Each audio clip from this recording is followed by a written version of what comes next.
So that's my idea of the patriarchy, which is a system of male dominance of society. Yeah, but that's not my sense of the patriarchy. So what's yours? Well, in what sense is our society male-dominated?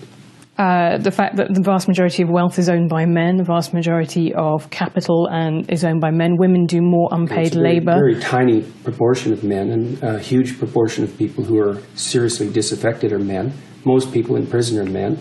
Most people who are on the street are men. Most victims of violent crime are men. Most people who commit suicide are men. Most people who die in wars are men. People who do worse in school are men. It's like, where's the dominance here precisely? What you're doing is you're taking a tiny substrata of hyper-successful men and using that to represent the entire structure of Western society. There's nothing about that that's vaguely appropriate. But I could say equally well that most rape victims are women.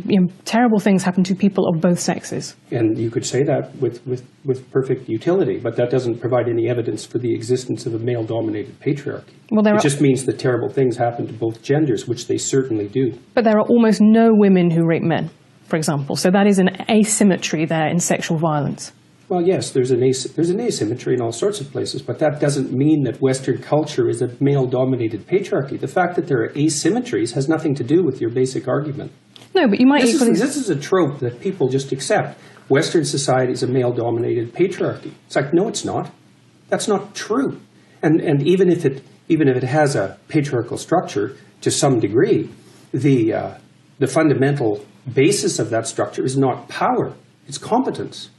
That's why our society works. It's only when a structure degenerates into tyranny that the fundamental relationships between people become dependent on power. It's not power. If you hire a plumber who's likely to be male, it's not because there's roving bands of tyrannical plumbers forcing you to make that choice. And it's the case with almost every interaction that you have at the face of our culture.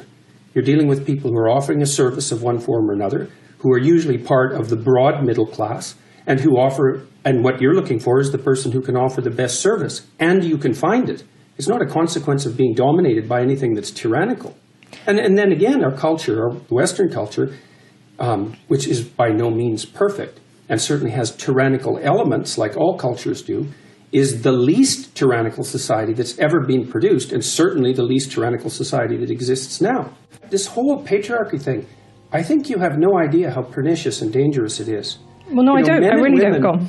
Throughout history have fundamentally cooperated to push back against the absolute catastrophe of existence.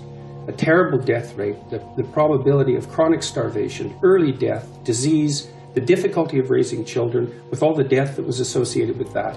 And to look backwards in time and say, well, basically what happened was men took the upper hand and persecuted women in this tyrannical patriarchy. It's absolutely dreadful misreading of history. It's a terrible thing to teach young women, and it's a horrible thing to inflict upon men.